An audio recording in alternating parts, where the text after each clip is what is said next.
Do-san is one of the 24 forms of the Chang-Hon form system named after the pen name of General Choi Hong-hee, the father of Tae Kwon Do, who developed this set of forms. It contains 24 movements representing the life of Korean independence activist An Chang-ho, whose pen name gives the form its name. Do-san lived from 1876 to 1938. In addition to dedicating his life to the Korean independence movement, educational reform and modernizing schools were two key efforts of Do-san. He might also have written the lyrics of the South Korean national anthem.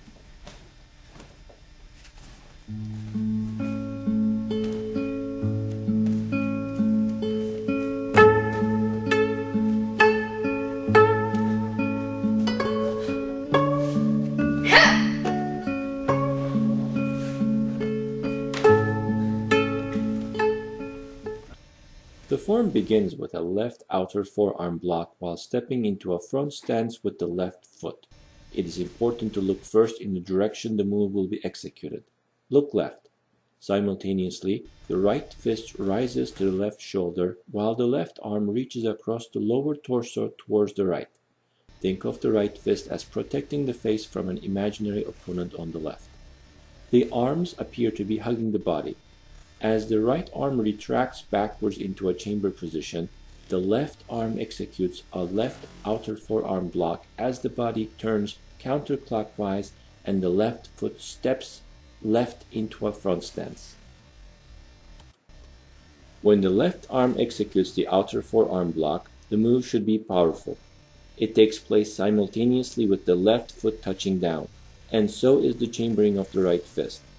At the end of its motion, the left arm should be in front of the torso, above the left leg with the elbow exhibiting a slightly larger than 90-degree angle. One should be able to see above the knuckles just barely. The right arm is chambered.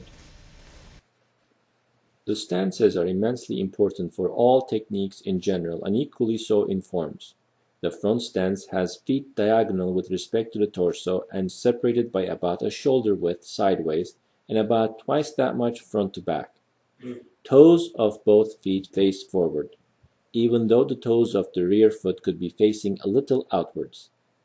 The heels need to be firmly on the ground and the weight is evenly distributed over both feet. The rear leg is straight and the front knee is bent at about a 90-degree angle such that one can just be able to see the toes of the front foot over the knee. The torso is straight and facing forward. It is useful to remember to push the hips forward in order to get the torso facing fully forward. Once the hips are both facing forward squarely, the rest of the torso follows easily. Without changing the stance, execute a right reverse punch at mid-level, targeting the solar plexus just below the breastbone. A good way to target effectively in general is to use the location of the body parts of one's own anatomy and target the techniques exactly at the same location on an imaginary opponent throughout the form.